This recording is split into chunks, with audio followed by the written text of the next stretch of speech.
तो सबसे बड़ा सवाल यह है कि आखिरकार नक्सलियों ने आत्मसमर्पण क्यों किया और आत्मसमर्पण करने के बाद भी माओवादियों के आखिरकार कांग्रेस को संदेह क्यों है, ये सबसे बड़ा सवाल उठता है। और इन्हीं तमाम सवालों को हम विस्तार से जानेंगे। तमाम मेहमान हमारे साथ बने हुए, उन सभी का परिचय मैं एक एक करके करवा देती हूँ। हमारे साथ गोपाल सामंतो, प्रवक्ता भारतीय जनता पार्टी से बने हुए। गोपाल सामंतो जी, आपका बहुत बहुत स्वागत है इस चर्चा में। हमारे साथ अनिल सिंह चौहान, प्रवक्ता कांग्रेस पार्टी से बने हुए। अनिल सिंह चौहान जी, आपका भी बहुत बहुत स्वागत है इस चर्चा में। हमारे साथ के शर्मा, वरिष्ठ पत्रकार के तौर पर इस पैनल में मौजूद है। के सर, आपका भी बहुत बहुत स्वागत है इस चर्चा में। गोपाल सामंतो जी, सबसे पहले ढेरों शुभकामनाएं आपको।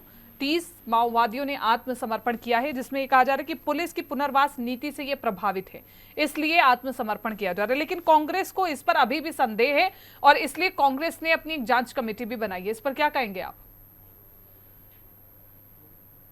हर बात पे संदेह होती है, कांग्रेस का संदेह करना काम है और कांग्रेस के संदेहास्पद परिस्थिति से पूरे देश समझ चुकी है, कांग्रेस के ऊपर संदेह करने लग गई है। इसलिए अब कांग्रेस आधा सेंचुरी, हाफ सेंचुरी करने के लिए पूरे देश में जूझ रही है।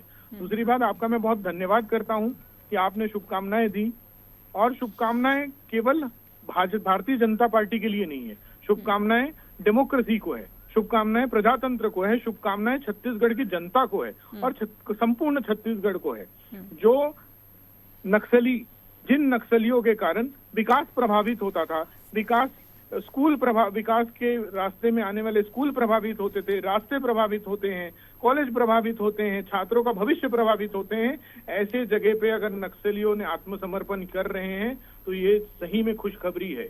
अगर नक्सलियों की मुठभेड़ में मृत्यु हो रही है तो ये खुशखबरी है। अगर नक्सलियों ने अपना रास्ता छोड़कर सरकार के सामने बातचीत करने आए तो उनका भी स्वागत है, क्योंकि हमारे मुख्यमंत्री जी और हमारे गृह मंत्री जी ये तक कह चुके हैं कि फोन पर, वीडियो कॉल पर भी हम बात करने को तैयार हैं। हाँ। ये निश्चित शुभकामना का विषय है और आपकी शुभकामनाओं के लिए बहुत बहुत दोबारा धन्यवाद। ठीक है, मैं एक बार ओपनिंग रिमार्क ले लूं सर सभी से, फिर मैं ये चर्चा आप सभी के बीच में ओपन कर दूंगी। अनिल सिंह चौहान जी, इसमें क्या आपका मत है? कांग्रेस ने क्यों जांच कमेटी बिठाई है? क्या कांग्रेस को मौजूदा सरकार की न्याय प्रणाली पर विश्वास नहीं है? आपको क्यों नहीं लगता कि ये 30 माओवादी है? आप क्यों कह रहे हैं कि ये गांव के डरे और सहमे हुए लोग हैं, माओवादी नहीं है ये लोग? देखिए कीर्ति जी, जो पीड़िया गांव के जनों में जो वारदात हुई है, जिस तरह से मुठभेड़ हुई है, उसमें जो मारे गए हैं, उसमें ग्रामीणों का ये आरोप है कि उसमें गांव का एक मूक बधिर बालक जो बोल नहीं सकता था, सुन नहीं सकता था, उसका भी इनकाउंटर हुआ है, साथ ही फर्जी मुठभेड़ हुई है। कीर्ति जी, हमारे सुरक्षा बलों के साहस को सलाम है, लेकिन आप ये बताइए, क्या एक भी निरीह आदिवासी मारा जाता है तो क्या ये हमारा दायित्व तो नहीं बनता कि उसके लिए न्याय की लड़ाई लड़े? क्या एक किसी भी मासूम को, नक्सलवाद एक बहुत गंभीर नासूर है जिसको कहना चाहिए कि बातचीत से, या अगर वो शस्त्र उठाते हैं तो शस्त्र के माध्यम से उसको रोकना आवश्यक है। जैसी भाषा वो बोले वैसा रोकना आवश्यक है। लेकिन मैं ये मानता हूं, कांग्रेस पार्टी ये मानती है कि विकास सर्वोपरि है। जब हम विकास की धारा बस्तर में बहाएंगे, जिस तरह से 300 स्कूल भाजपा सरकार में बंद हुई, जिसको ओपन किया गया भूपेश बघेल जी की सरकार में, तो जब उनके यहाँ विकास पहुंचेगा, शिक्षा पहुंचेगी, तो जो भटके हुए आदिवासी वो भी मुख्य धारा में आएंगे। लेकिन एक समय दस्यु समस्या हुआ करती थी हिंदुस्तान के कई राज्यों में। तो देखिए, चाहे नक्सल समस्या हो चाहे दस्यु समस्या, किसी भी बेकसूर व्यक्ति को नहीं मारा जाना चाहिए, उसको नहीं सताया जाना चाहिए। हमारा कहना है कि 10 मुठभेड़ सही हो, लेकिन क्या उस मुठभेड़ के कारण 10 मुठभेड़ का 11वीं मुठभेड़ राजनीतिक दबाव के कारण जायज है, या किसी निर्दोष ग्रामीण को मार दिया जाए ये जायज हो जाएगा? हमारे संविधान की मूल अवधारणा है, हमारी सनातन धर्म से लेके हमारे हिंदुस्तान की संस्कृति की मूल अवधारणा है कि एक भी व्यक्ति के साथ अन्याय नहीं होना चाहिए, चाहे 10 दोषी छूट जाएं, एक भी निर्दोष को बिना मतलब का दंड नहीं मिलना चाहिए। कांग्रेस सिर्फ उस अवधारणा की बात कर रही है, और जांच से भारतीय जनता पार्टी घबरा क्यों रही है? अगर भारतीय जनता पार्टी ने कोई राजनीतिक दबाव सुरक्षा बलों पर या वहां एजेंसियों पर या किसी पर नहीं बनाया है, तो जांच होनी चाहिए। अगर ये सही मुठभेड़ है, सही ढंग से सारा काम चल रहा है, तो बहुत अच्छा है। लेकिन एक बात यह भी है कि एनआईए जो जांच कर रही थी, केंद्रीय एजेंसी इनकी जांच कर रही थी, जिसको सर्वश्रेष्ठ एजेंसी कह रहे थे, ना झीरम का उसमें पता चल रहा है, ना जो भीमा मंडावी जी की हत्या हुई उसका पता चल रहा है। तो ये राजनीतिक प्रोपेगेंडा करने के लिए जब सुरक्षा बलों और पुलवामा के जवानों का इस्तेमाल करते हैं, आपने देखा है पहले भी प्रधानमंत्री ने खुलेआम कहा, पुलवामा में हमारे शहीद हुए जवानों के नाम पर अपना वोट दीजिएगा। क्या ये तरीका है? क्या इस तरह से शहीदों के नाम पर राजनीति होगी? क्या इस तरह से लाशों पर राजनीति देश के प्रधानमंत्री करेंगे? तो भारतीय जनता पार्टी के इस चाल और चरित्र और चेहरे पे हमको आपत्ति है। बाकी देखिए, एक प्रोसेस है, सरकार किसी की भी हो, वो नक्सलवाद पर प्रहार कर रही है और काम हो रहा है, उसमें हमें कहीं कोई डाउट नहीं है। हमारे सुरक्षा बलों के शौर्य पर भी हमें डाउट नहीं है, पर इसका ये मतलब नहीं है कि उसका अनुचित लाभ लिया जाए। हाँ, ठीक है। के शर्मा जी को भी मैं चर्चा में जोड़ लेती हूँ। के शर्मा जी, क्या वाकई ही लगता है विपक्ष जो कह रही है कि सुरक्षा बलों पर राजनीतिक दबाव है, क्या कोई सुरक्षा बल किसी राजनीतिक दबाव के अंडर काम कर सकते हैं? देखिए, पहली चीज है कि सेना अपने हिसाब से काम करती है, पुलिस का राज्य सरकार का रहता है, सेना केंद्र सरकार की, दोनों ही मिलकर के वहां पे ये अभियान पूरी तरह लगातार चला रहे हैं, जिसमें लगातार सफलता मिल रही है। और जब दोनों तरह से काम की आवश्यकता है, चाहे विकास की बात करें, चाहे आकांक्षी जिलों के माध्यम से कहे, चाहे जनमन योजना के माध्यम से कहे, लगातार इन क्षेत्रों के विकास के लिए पैसा आ रहा है। चाहे अभी राज्य सरकार की ओर से नियत नाम योजना की बात करें तो वो भी विकास की बात, चाहे कांग्रेस ने 300 स्कूल खोलने की जो बात की है वो आदिवासियों का विश्वास जीतने के लिए पुलिस द्वारा लगातार प्रयास किया जा रहा है। आमचो बस्तर, आमचो पुलिस, ये उनकी योजना के तहत इन लोग जनता के बीच जाके काम कर रहे हैं। उनको राशन दुकान से लेकर सामान सामग्री से लेकर के केंद्र सरकार की जो भी योजना है, राज्य सरकार की योजना है, उनको उन तक पहुंचाने के लिए सड़क, नाली, पानी, बिजली, तमाम सुविधाएं उपलब्ध कराने के प्रयास। बात सिर्फ यही है कि दो घटनाएं हैं, आप कंफ्यूज नहीं होना चाहिए दर्शकों को कि 30 लोगों ने जो आत्मसमर्पण किया है वो अलग विषय है और 12 लोग जो मारे गए हैं वो अलग विषय है। 12 लोग जो मारे गए हैं उसमें पुलिस का एक अलग बयान है, नक्सलियों की ओर से अलग बयान। नक्सलियों की ओर से कहा गया है कि हमारे 2 लोग ही थे वहां पे, और वहां पे बात आ रही है कि जो वो ड्रेस में नहीं थे, नक्सली ड्रेस में नहीं होने से एक पहचान में दिक्कत होती है। एक आदिवासी और नक्सलाइट को पहचानना बड़ा मुश्किल होता है। और वो ये जो तेंदुपत्ता तोड़ाई का सीजन है, इस बीच में आदिवासी जंगल में जाते हैं, हो सकता है उस बीच में आम नागरिक मारा गया हो। जैसे पुलिस का एक बयान है कि एक नागरिक जो घायल हुआ है, उसमें आम नागरिक घायल हुआ है, ये एक बात है। दूसरी ओर इधर से नक्सलाइट की बयान की बात करें, जो या कांग्रेस जो कर रही है, कांग्रेस की ओर से जो जांच समिति बन रही है, मुझे लगता है कि इसमें किसी को आपत्ति नहीं होना चाहिए। कोई भी यदि जांच करने जा रहा है तो उसे शासन की ओर से पूर्ण सुरक्षा दी जानी चाहिए, क्योंकि सुदूर नक्सल प्रभावित क्षेत्र है, इनकी भी सुरक्षा होनी चाहिए और जो भी रिपोर्ट आती है उस पर सरकार को ध्यान देना चाहिए। ये एक नहीं तो इस प्रकार की जांच तो मौजूदा सरकार को बिठानी चाहिए। कांग्रेस अगर जांच बिठाएगी और वहां जाकर के किसी मुसीबत में न फंस जाए, ऐसे में ट्रबल और ज्यादा न बढ़ जाए, तो फिर इसका जिम्मेदार कौन होगा? क्या कांग्रेस इसकी जिम्मेदारी लेगी या भारतीय जनता पार्टी इसकी जिम्मेदारी लेगी? सरकार की ओर से अपनी बातें कही जा रही, सरकार का अपना लाइन अप कहा जा सकते हैं, थानेदार से लेकर डीजीपी तक के लाइन है, वहां से उनकी रिपोर्ट आ गई होगी, जिसके आधार पे मैंने कहा कि पुलिस का बयान आया है कि एक आम नागरिक घायल हुआ, इसको लेकर के है।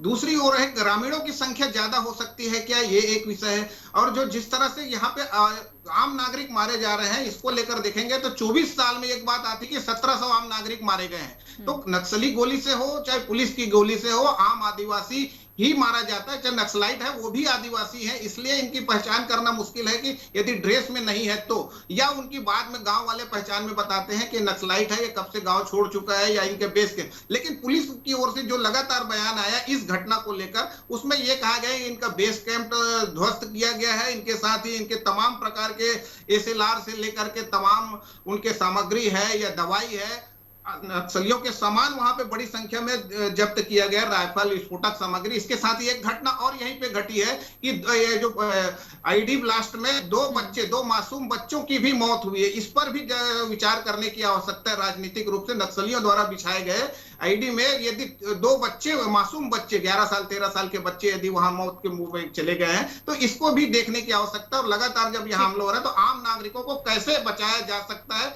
इस युद्ध के माहौल में। युद्ध ही है, सीधा सेना गोली चला रही, उधर से नक्सलाइट गोली चला रहे, ऐसे में आम और बीच में आम आदिवासी पिस रहे हैं। सही कह रहे हैं आप, सही कह रहे हैं गोपाल सामंतो जी। जब 30 माओवादी आत्मसमर्पण करते तो निश्चित रूप से शुभकामनाओं के पात्र आप है, शुभकामनाएं सीधा आपको मिलेंगी। लेकिन जब 1700 लोगों की जान चली जाए, जब बीच में गरीब आदिवासी पिसे, क्योंकि इधर से नक्सलाइट्स और इधर से भारतीय सेना, तो ऐसे में बीच में पिसने वाले आदिवासी कहीं ना कहीं आपकी और सवाल खड़ा करते हैं कि आखिरकार हम मुख्य धारा में कब जुड़ेंगे, हम क्यों आखिरकार गोलियों के बीच में पिसेंगे? तो ये सवाल भी आपसे पूछा जाएगा।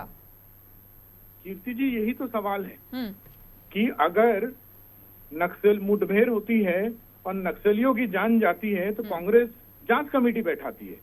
आज तक के आपने सुना कि 2 बच्चों का आईडी ब्लास्ट में दुर्घटना में जान चली जाती है कि कांग्रेस ने निंदा क्यों नहीं की, कांग्रेस ने क्यों नहीं निंदा की। आज आप देखिए कि जैसे ही सरकार बदली है सारी फिजा में नक्सली नक्सली नक्सली चल रहे हैं। क्यों ये बात उठ रही है? क्यों ये 3 महीने में 104 नक्सलियों का मुठभेड़ में मृत्यु होती है? क्यों 300 से ज्यादा नक्सली समर्पण करते हैं? क्योंकि 5 साल कांग्रेस की सरकार में नक्सलियों पे कोई बात ही नहीं हुई, बल्कि जो सीआरपीएफ और नहीं, लेकिन पूर्व मुख्यमंत्री भूपेश बघेल तो कह रहे थे कि अब जो नक्सलाइट्स हैं वो धीरे धीरे अपनी इस काली करतूतों को छोड़ करके मुख्य धारा में शामिल होना चाहते हैं। बहुत से लोगों ने आत्मसमर्पण किया है, हम धीरे धीरे खत्म कर रहे हैं। ये तमाम दावे तो कांग्रेस भी करती थी अपने समय में। नहीं कीर्ति जी, इसमें एक बहुत बड़ा प्रश्न है। आप ये बताइए कि भीमा मंडावी जी विधायक रहते हुए उनकी हत्या हुई, कांग्रेस ने क्यों जांच समिति नहीं बनवाई? उनकी तो सरकार थी। क्यों उच्च आईजी, एसपी, उनके आईजी थे, उनके एसपी थे, उनके सारे तमाम पुलिस अधिकारी उनके थे, क्यों जांच समिति नहीं बैठाई? चरणबद्ध तरीके से सीआरपीएफ के जवानों के कैंपों को सीमित किया गया ताकि सीआरपीएफ भी अपने एक्शन में मोड में ना रह पाए। और इन्होंने अभी अनिल सिंह चौहान जी ने, मेरे काबिल प्रवक्ता दोस्त ने कहा कि मूक बधिर थे उसमें। क्या मूक बधिर होना बंदूक चलाने से रोक सकता है? मेरा सवाल है उनसे, क्या मूक बधिर होना बंदूक चलाने से रोक सकता है? नहीं रोक सकता है। एक मूक बधिर भी इशारों के माध्यम से बंदूक चला सकता है, लैंड माइन बिछा सकता है, हथगोला फेंक सकता है। और दूसरा, के शर्मा जी ने बोला कि भारतीय जनता पार्टी को आपत्ति नहीं होनी चाहिए जांच समिति से। तो मेरा एक सवाल है, ये तो नक्सली क्षेत्र की बात है। हमारे रायपुर से, राजधानी से 40-50 किलोमीटर दूर में शाहजहां में जब बीरनपुर में घटना घटती है तो क्यों जांच समिति को रोका गया? क्यों उन्हें अरेस्ट किया गया? रास्ते में कवर्धा में घटना घटती है तो क्यों जांच समिति नहीं बनने दी गई? क्यों रास्ते में पुलिस द्वारा रोका गया? क्यों भाजपा के विधायकों को हाउस अरेस्ट किया गया? और भीमा मंडावी जी के समय भी ऐसा ही क्यों किया गया? ये कांग्रेस का दोगलापन आखिर क्यों है कि जब सत्ता में नहीं है तब उनको जांच समिति बनानी है, और जब सत्ता में होते हैं दूसरों को जांच समिति बनाने नहीं देते, जाने तक के नहीं देते। आप बीरनपुर की घटना याद कर लीजिए। नहीं तो फिर आप भी कांग्रेस की परिपाटी पर तो नहीं चल सकते ना। अगर अब कांग्रेस जांच कमेटी बना रही है तो उनको काम करने दीजिए। वो अगर अपनी संतुष्टि चाहते हैं तो उनको करने दीजिए। आप कांग्रेस की परिपाटी पर तो नहीं चलने वाले ना। कीर्ति जी, हमने नहीं रोका। हमारा सिर्फ एक सवाल है, सीआरपीएफ का जवान जब शहीद होता है, आम आदमी जब शहीद होता है, जब आप आज, मैं आपको 4 हॉस्पिटल के नाम गिनाता हूँ, रामकृष्ण हॉस्पिटल, एमएमआई, ऐसे Suyash hospital, AIIMS, Mekahara, DKS hospital, आप जाइए, हर जगह कम से कम आपको 7-7, 8-8 सीआरपीएफ के जवान घायल मिलेंगे। किसी का पैर नहीं है, किसी का हाथ नहीं है, किसी को कोई गंभीर चोट आई है, किसी के स्पाइनल कॉर्ड में चोट आई है आईडी ब्लास्ट के कारण। उसमें कांग्रेस कहाँ है? ना निंदा करती है, ना जुबान से कुछ बोलती है, ना जांच समिति बनाती है। क्यों नहीं बनाती है? नहीं, वो ये कह रहे हैं कि हमें सुरक्षा बलों की काबिलियत पर कोई शक नहीं है, लेकिन जो सुरक्षा बलों पर राजनीतिक दबाव है हम उस पर लगातार सवाल खड़े कर रहे हैं। कीर्ति जी, अनिल जी ने अभी बोला कि पुलवामा के शहीद पे बोला प्रधानमंत्री जी के नाम पे। तो क्या, मेरा एक सवाल है, बुरा मत मानिएगा अनिल जी, प्रियंका गांधी आज भी अपने हर भाषण में बोलती है कि मेरे पिताजी शहीद हुए, मेरी नानी शहीद हुई। क्यों नहीं वो छोड़ती है इस लाइन को? क्यों नहीं वो भूल जाती है इस लाइन को? दूसरी बात, जब मुख्तार अंसारी जैसा सजा याफ्ता मुजरिम हार्ट अटैक से मौत होती है जेल के अंदर, इनके इंडी गठबंधन के अखिलेश यादव जी बोलते हैं कि उन्हें दवाई देके मारा गया। तो क्या आपको फेडरल सिस्टम पे केवल अखिलेश यादव नहीं, तमाम इंडिया अलायंस के लोग? ठीक है। अनिल सिंह चौहान जी, जांच समिति बिठा करके आप क्या साबित करना चाहते हैं? जब आप सरकार में थे तब तो आप कोई जांच समिति नहीं बिठाते थे, ऐसा भारतीय जनता पार्टी का आरोप है। आप ही के सहयोगी ने आपके पैनल में आरोप लगाया है। कीर्ति जी, मैं सिर्फ आपसे एक ही निवेदन करूंगा कि जितने सवाल इन्होंने उठाए हैं मैं उससे भी संक्षिप्त में उसका जवाब दूंगा, मुझे अवसर जरूर दीजिएगा। जरूर। ये कहते हैं कि पुलवामा के शहीदों के नाम पर वोट मांगना प्रधानमंत्री का और अपने पिता की मृत्यु पर वोट मांगना दोनों बराबर है। पिता की मृत्यु के लिए इंसाफ मांगना दोनों बराबर है। मैं आपके विद्वान दर्शकों पर निर्णय छोड़ता हूँ। भारतीय संविधान और भारतीय चुनाव आयोग के निर्देशों में स्पष्ट लिखा है कि कोई भी व्यक्ति शहीदों के नाम पर और सेना के नाम पर वोट नहीं मांगेगा, खासकर सेना के नाम पर।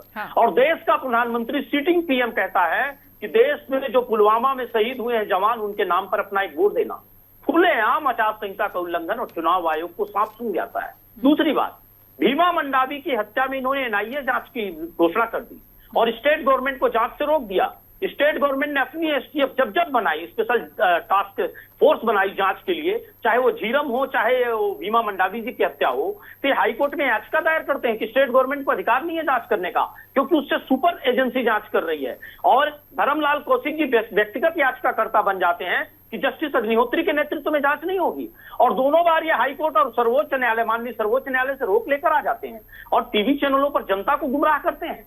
इस तरह का भारतीय जनता पार्टी का जो घिनौना चेहरा है वो आम जनता को जानना जरूरी है कीर्ति जी। दूसरी बात ये कह रहे थे कि जब बच्चों की हत्या होती है, अरे साहब, बच्चों की जब निर्मम हत्या होती है, हमने सबसे ज्यादा नक्सलवाद पर उस समय आलोचना की, और जब ताड़म तेड़ा की घटना हुई रमन सरकार में, गांव के गांव उजाड़ दिए गए, तब भी जांच समिति बनी और तब भी नंद कुमार पटेल को अरेस्ट किया गया। और आपको मैं बता दूं, जो आप कह रहे हैं ना कि जब हत्या हुई वहां कवर्धा जिले में ताजा में, बाकायदा जांच समिति को सुरक्षा में जाने का अधिकार दिया गया था। हमीरपुर और हाथरस में आपने प्रियंका जी और सोनिया जी को अरेस्ट किया था, आपने अंत तक जाने नहीं दिया, अंत तक अपराध भी दर्ज किया, और आप जांच समिति की बात करते हैं।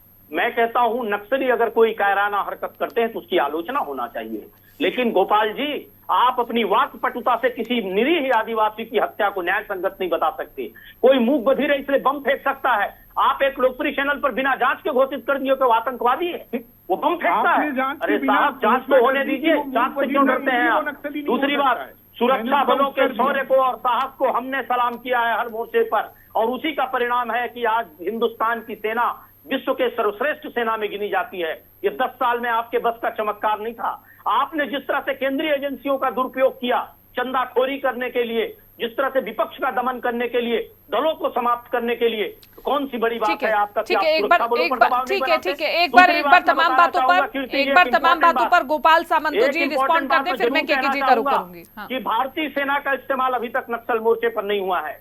स्पेशल फोर्सेस जरूर आई हैं, और वो स्पेशल फोर्सेस का 5-5 किलोमीटर में कैंप भूपेश सरकार में बनाया गया, और नक्सल वारदातों में एनसीआरबी के आंकड़े हैं, इनके केंद्र सरकार के आंकड़े हैं कि आधा हो गई वारदात, मुठभेड़ें आधी हो गई, और पहली बार हमारे सशस्त्र बलों के जवान अपने थानों से और अपनी सुरक्षा से बाहर निकलकर नक्सलियों की मांद में घुसकर हमला किए। रमन सरकार ठीक है, गोपाल सामंत जी को बोलने दीजिए। ठीक है गोपाल जी यहाँ झूठ पर झूठ परोस रहे हैं, खुलेआम एक लोकप्रिय चैनल पर झूठ बोल रहे हैं, और भारतीय जनता पार्टी की कथनी और करनी के अंतर को खुद ही स्पष्ट कर रहे हैं। मैं विद्वान दर्शकों पे छोड़ता हूं। ओके, ठीक है अनिल जी, फिर वक्त कम रह जाता है सर, वक्त कम रह जाता है। मेरे को केके जी का भी रुख करना, एक बार गोपाल सामंत जी को रिस्पॉन्ड करने दीजिए बहुत जल्दी से। गोपाल जी, आपने बोला कि सीआरपीएफ के कैंप कम नहीं किए गए, कौन बोलता है?